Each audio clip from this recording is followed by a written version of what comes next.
Coach's Corner is brought to you by Capital Investment Advisory Services.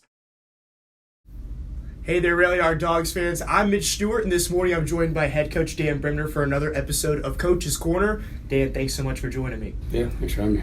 Let's take a look back to Wednesday night, Game 1 down at Knoxville, a 4-1 loss for the Rail Yard Dogs, but it felt like the score was a lot tighter than that throughout the game. What were your initial takeaways from that result on Wednesday night? That we didn't come out ready. I hate to use the term scared. I don't think any of our guys are scared, but we looked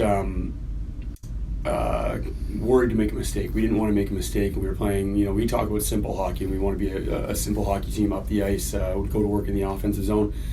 But we went so far the other way on it that nobody was willing to make plays. Nobody wanted to really make the plays that are difference making early on.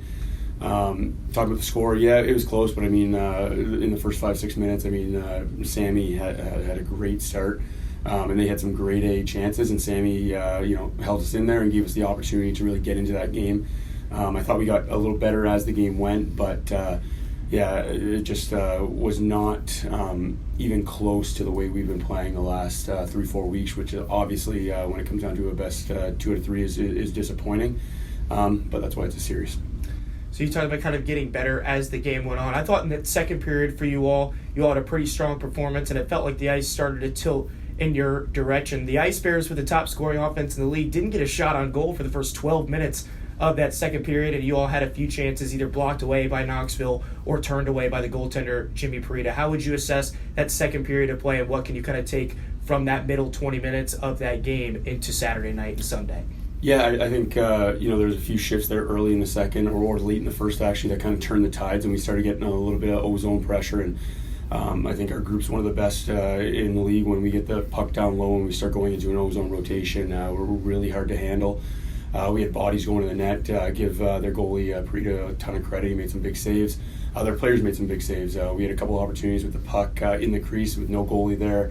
And their players cleared pucks, and it's one of those things that you got to have that heavy stick. You got to bear down in those opportunities. But yeah, we'll be looking at that, looking through video on what we did well in that period, and opposed to what we didn't do so well to start the game, and really look to, you need that 60-minute effort in playoff hockey.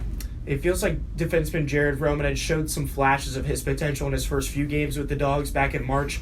But man, these past couple of weeks, he's really turned it up to a different gear, kind of finding his confidence out on the ice. What would you say about Jared's performance here recently? Jared's been awesome. He's a pro, and he loves the game. He loves to learn. He's come up to me.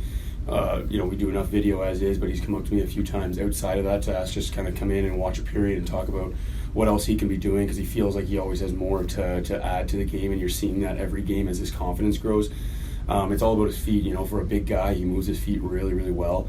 And then his decision-making on when to be simple and chip that puck away, or when to make that play is really good right now. And, we'll be looking for him to be a piece, obviously, to push us over the top here.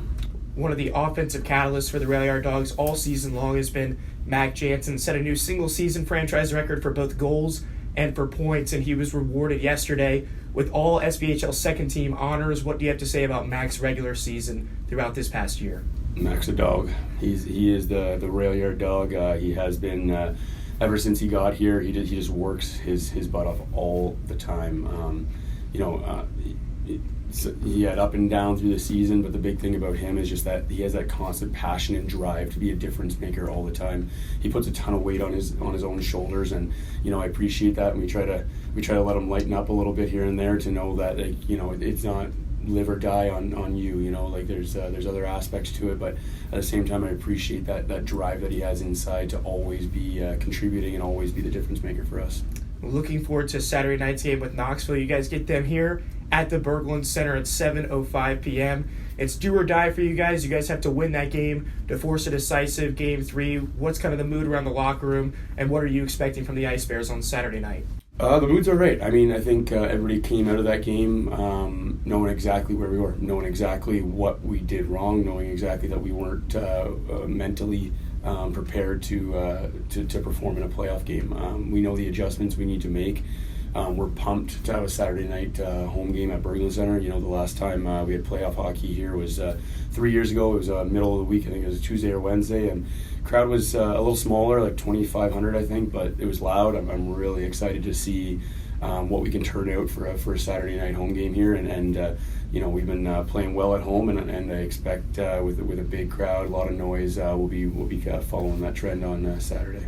Well, Dan, best of luck to you all Saturday. Let's take it back to Knoxville on Sunday and get things done this weekend, all right? Yep, you got it. That's going to do it for this episode of Coach's Corner. Make sure to come out to the Berglund Center Saturday night at 7:05 p.m. The Rail Yard Dawgs and the Knoxville Ice Bears take each other on in Game 2 of the opening round of the 2022 President's Cup playoffs. That's going to do it for this episode. Thank you all so much for listening in, and have a great rest of your day.